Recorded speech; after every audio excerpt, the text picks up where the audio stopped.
sir. She'll be right here. No rush.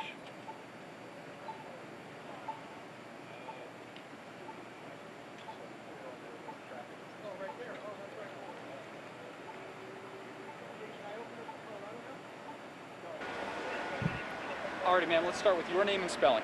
Lieutenant Tracy Ibarra, T-R-A-C-E-Y, Ibarra, I-B-A-R-R-A.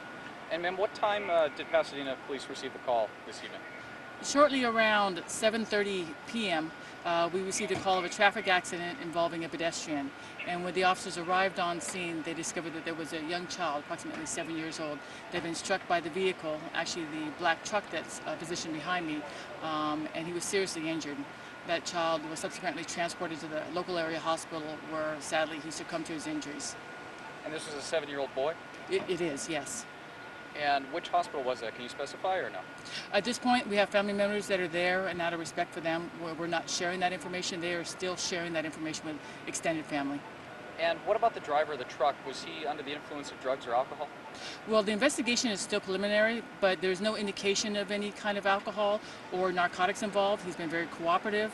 He has supplied either urine or blood, so he can prove that he's not under the influence of any kind of alcohol or narcotics, and he, again, stayed on scene and cooperated with law enforcement. At this time right now, is there any information as to where the parents were, what the child was doing? Was he with his parents or was he out on his own? No, the child was with his parents at the time, and the family was crossing in the crosswalk, or just outside the crosswalk, potentially when the child got struck. No other injuries at this time? No other injuries. Pretty much it. Name and spelling one more time. Lieutenant Tracy Ibarra, T-R-A-C-E-Y, Ibarra, I-B-A-R-R-A. One of the points that we really want to stress is this was an accident.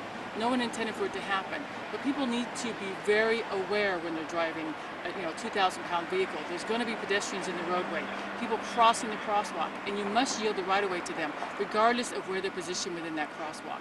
So we stress that at nighttime. It's really potentially hard to see. People maybe aren't expected to be there. Operators of motor vehicles must stop before they reach that crosswalk, look for any pedestrians, and then make sure it's really clear. We don't want more accidents to happen. Los Angeles County is having too many of these kind of incidents, and we want people to increase their awareness.